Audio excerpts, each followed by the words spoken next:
Now we shall begin. You should answer the questions as you listen, because you will not hear the recording a second time. Listen carefully and answer questions 1 to 4. Hello, how can I help you?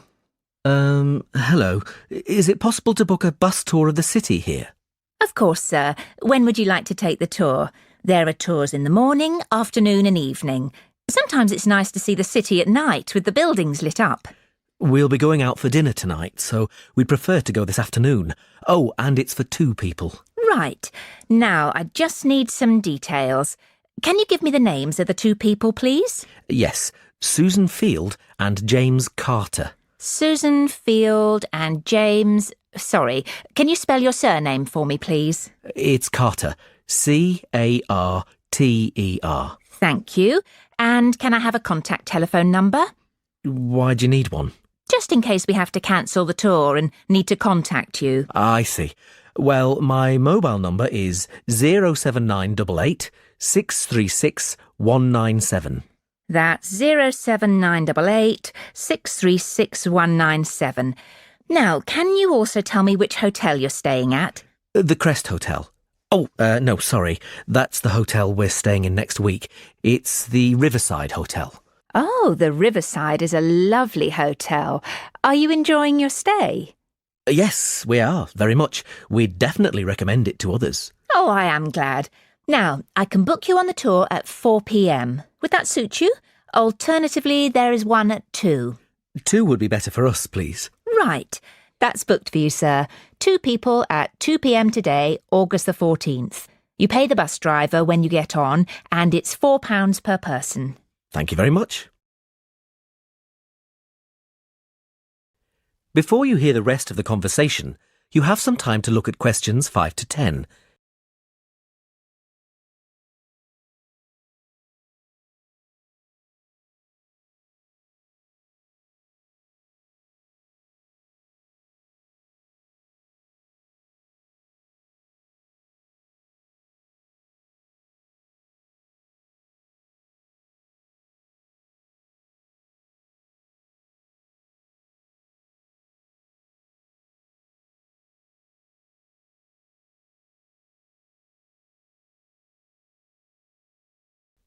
Now listen and answer questions 5 to 10. Can I also ask you about the museum in the main square? I was reading about it in my guidebook and was shocked to see that the entrance price is £10. Why does it cost so much? Well, the museum has the largest collection of Latin American art in Europe. People come from all over the world to see it. But that's not the reason why it's so expensive to get in. You see, the building is very old and it needs repairs. The £10 ticket cost will go towards repairing the roof and the walls. I see. Well, I suppose it's worth paying £10 to see the collection. Yes, I think so too. Is there anything else I can help you with? Actually, there is. I was wondering if you knew of any good restaurants in the area. Well, there are a few restaurants near the harbour and a couple on the beach, which are nice. The problem is that the smell of the fish market is quite strong down there. I don't think my girlfriend would be very pleased. I know what you mean. It's not very romantic, is it? My advice would be to go to the next town. It's bigger and the restaurant selection is wider. You can get there by taxi and it only takes about 10 minutes. The town is quite picturesque. Is it for a special occasion? Yes, it's my girlfriend's birthday, so I'd like to go somewhere special. Do you know any of these restaurants well enough to tell me about them? Well, I know about a few of them, and there are pictures in this leaflet here. Oh, this one here is lovely, the Bellevue, and it's extremely popular. It has a famous chef, so it's not cheap, but the standard of the food is very high. It's right by the sea, and there are wonderful views if you get a good table. Then there's the Lighthouse Cafe, you can see the picture here, which isn't really a cafe at all. In fact, it's a great restaurant and a lot of TV celebrities and actors eat there. The place has been going for over 100 years. It's quite an institution around here. I'm not sure about those 2. They sound too expensive to me. I was thinking of somewhere small, not too upmarket, but with good food. In that case, what about Harvey's? The same family has run this restaurant for over a century, and it's reasonably priced and really popular with local people. Oh, and there's another family-run restaurant, Stonecroft House. New owners took over a month ago, and they're getting good reviews. There's a new chef there, and the food is meant to be very good. This leaflet has the contact details for all the restaurants, so you can just call them if you'd like to book a table. Great, thanks. You've been very helpful.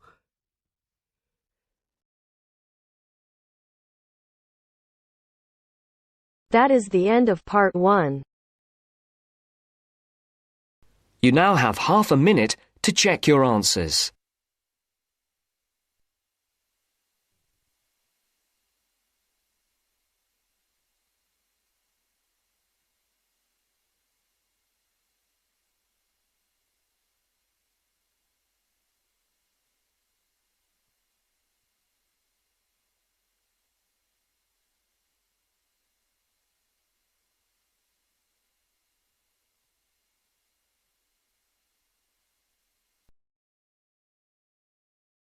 Now turns to part 2. Part 2. You will hear a presenter interviewing a student on a radio show. The student is talking about her experiences of mountain climbing. First, you have some time to look at questions 11 to 14.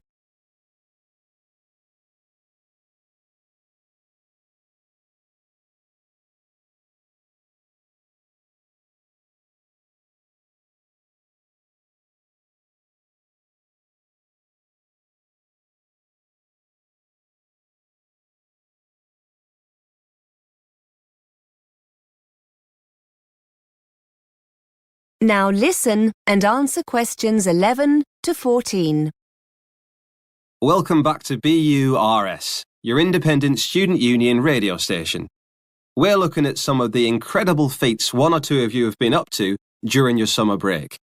I'm with Catherine, who's going to tell us about her successful climb of one of the most iconic mountains in the world, Mont Blanc. Catherine, tell us a little about your achievement. Well, actually, it was the second time I've reached the summit. The first was in 2007, the year before I came to university. People are often surprised to hear how popular the mountain is with climbers. I've read somewhere over 30,000 people attempt the climb each year, and around 200 people a day summit during the summer season, so it's very crowded up there.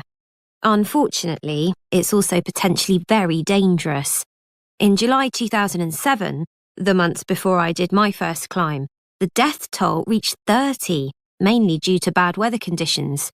The sheer number of people can cause falling rocks, which only adds to the danger. Before you hear more of the interview, you have some time to look at questions 15 to 20.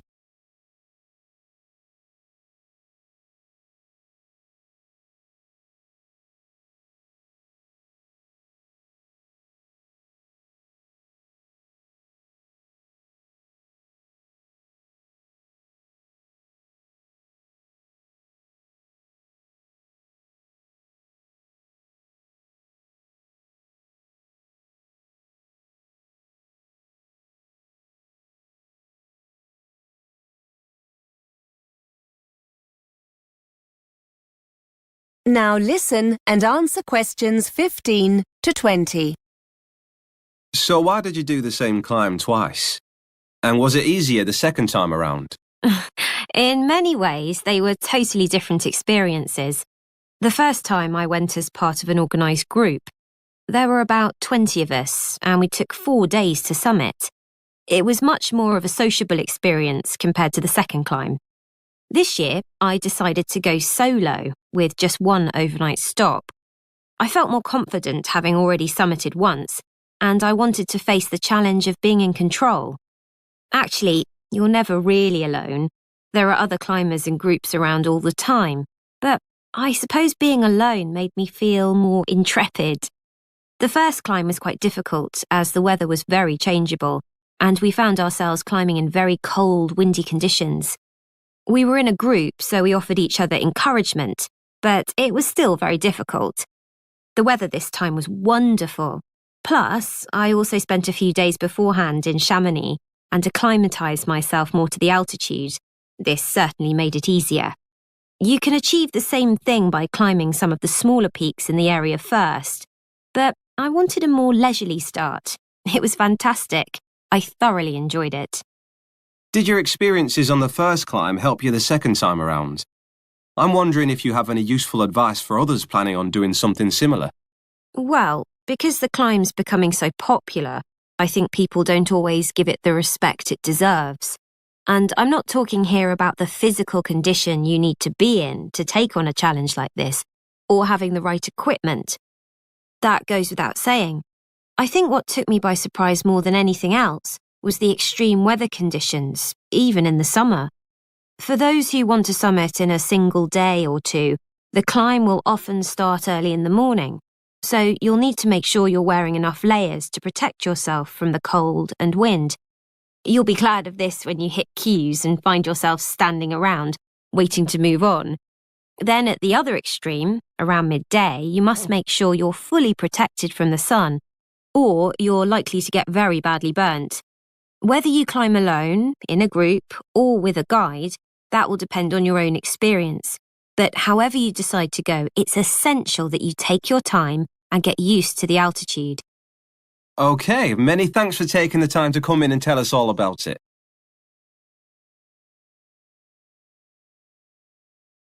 That is the end of part 2. You now have half a minute to check your answers.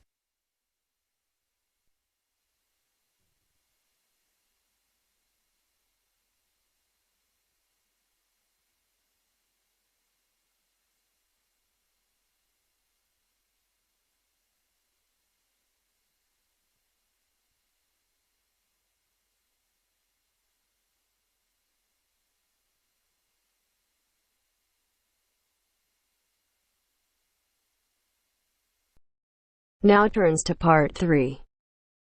Part 3. You will hear a talk about the Yellow Plaque scheme in Sydney. First, you have some time to look at questions 21 to 26.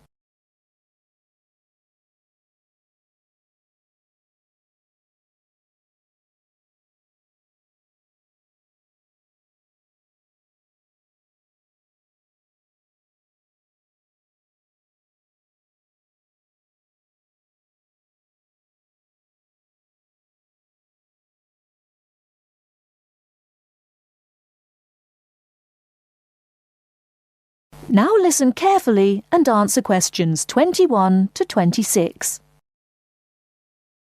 Thank you for coming along to the Cultural Sydney talk. I'm going to start by telling you about the Yellow Plaque scheme, which has been running in Sydney for over 40 years and has been incredibly successful. When you're walking around the city, you'll see some buildings with a small round yellow plaque on them. If you take a closer look, you'll see the name and details of a famous person who lived in that very place. We have at present 130 plaques up in the city. The scheme has been great for tourism, but it was really started to raise awareness of the rich history of Sydney, both locally and nationally. And we think we've managed to do this. We also wanted to make people aware of the impressive list of important people who have lived in this city, and we've certainly achieved that. But that's not all. Although not part of our original aims, the scheme has also helped preserve some of the older and more important buildings in Sydney, because people now know that these buildings are a link to our past. Some of the buildings are actually over 180 years old, which for Australia is ancient. We actually think that this is where the scheme has achieved the most success, in raising the profile of our rich history. Of course, it has helped tourism, but not only that. Locals also walk around looking at the plaques. It has been really wonderful in highlighting our past. Some people are quite surprised to see who has lived here. Take Errol Flynn, for example. He was married in Sydney. We are planning on putting more plaques up, and a common question is how can people nominate a figure to be put on a plaque? It's quite a simple process. Applications can be downloaded from our website. If you want to nominate someone for a plaque, you just need the person's name, where they lived, and you need 3 signatures to approve your application. Our panel then checks that all the data you've submitted is correct, and hopefully, within a year, a new plaque will be erected. But you can't nominate just anyone. A plaque can only be given to a person who is famous and has achieved something out of the ordinary, like an important politician or world record-breaking sportsman, for example. We aim to have 50 new plaques up within the next 3 years, and we have plenty of funding to do so. Our funding comes from 3 sources: the local council, community donations, and the Tourist Board. Whereas in the past, the Tourist Board put in the majority of funding, now public donations count for 65% of all total funds. In fact, our funding is so healthy now, there are plans to expand the scheme. Before you hear the rest of the talk, you have some time to look at questions 27 to 30.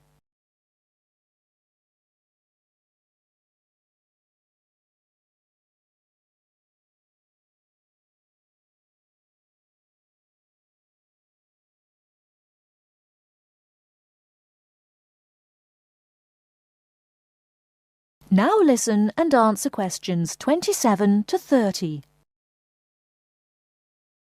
At the moment, we only have yellow plaques for all the famous people, but we are aiming to produce different coloured plaques so that people can do specific walks. For example, if they are interested in famous sports personalities, they can do a tour following the red plaques, the colour we are aiming to use for these people. We are looking at introducing grey, white and green plaques as well. We are thinking of using grey plaques to signify people who have done important work within the government, and white plaques for those who have done good works in the community. Lastly, our green plaques we think will be very popular. These will be for painters and sculptors, leaving our yellow ones for writers, actors and other people of note. We do hope you enjoy looking at the plaques around the city. We have guidebooks on sale in the gift shop where you can find all the plaques. These are priced at $11.99. That is the end of part 3. You now have half a minute to check your answers.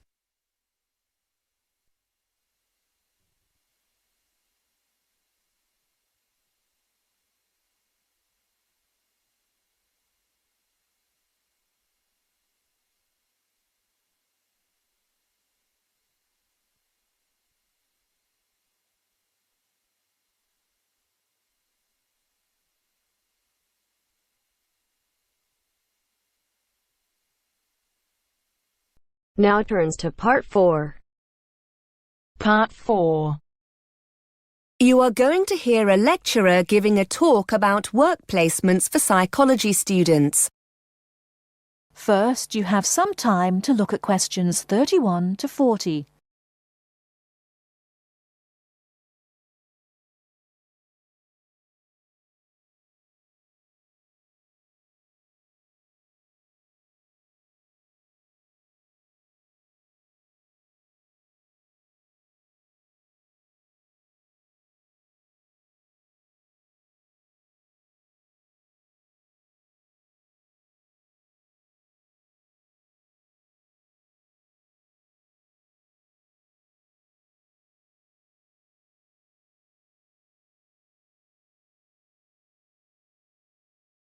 Now listen carefully and answer questions 31 to 40. Good morning. I'm here today to talk about the placement that's offered to all psychology students. As you all know, this takes place in the 3rd year of the Psychology BSc. I'm here to explain a little about the placement and how the process works. A lot of preparation's involved in getting these placements right, so you need to be thinking about this now. Students taking up a placement year benefit immensely from the experience. To find decent employment in the field of psychology, the chances are you'll need to undertake some form of postgraduate training, such as one of our master's courses. These courses invariably demand experience in the field you intend to study. So being able to gain this experience during your undergraduate degree is a great advantage. There's a lot to be gained from joining the scheme. Of course, it will help you identify the areas of psychology you may or may not be interested in.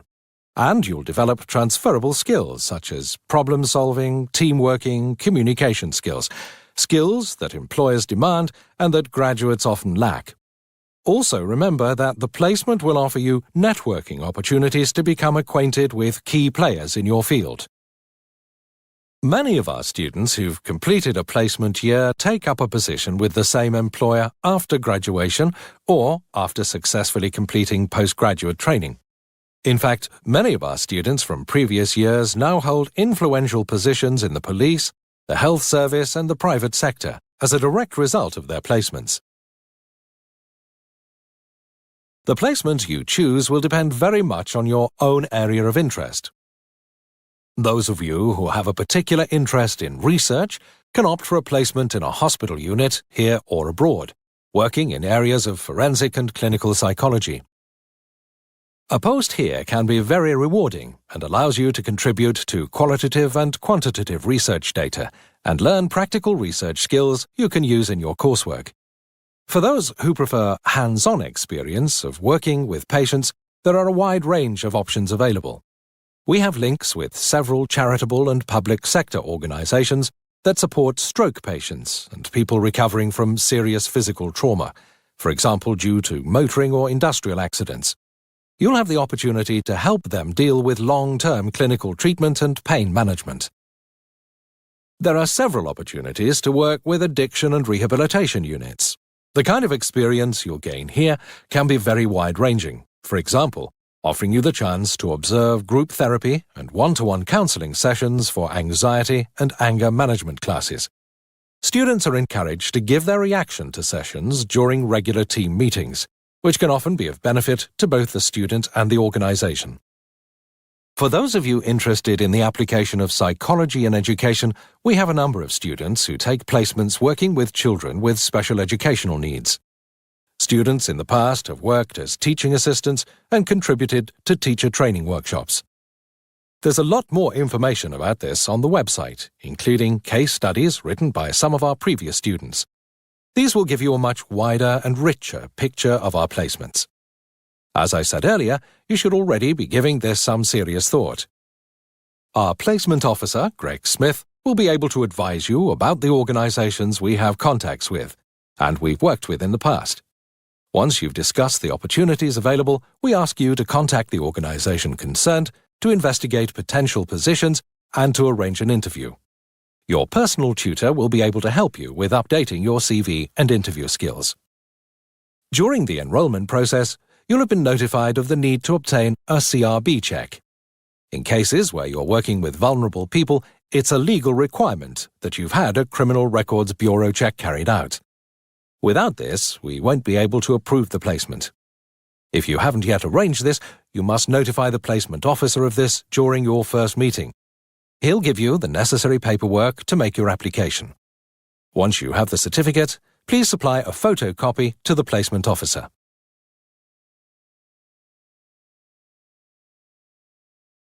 That is the end of part 4. You now have half a minute to check your answers.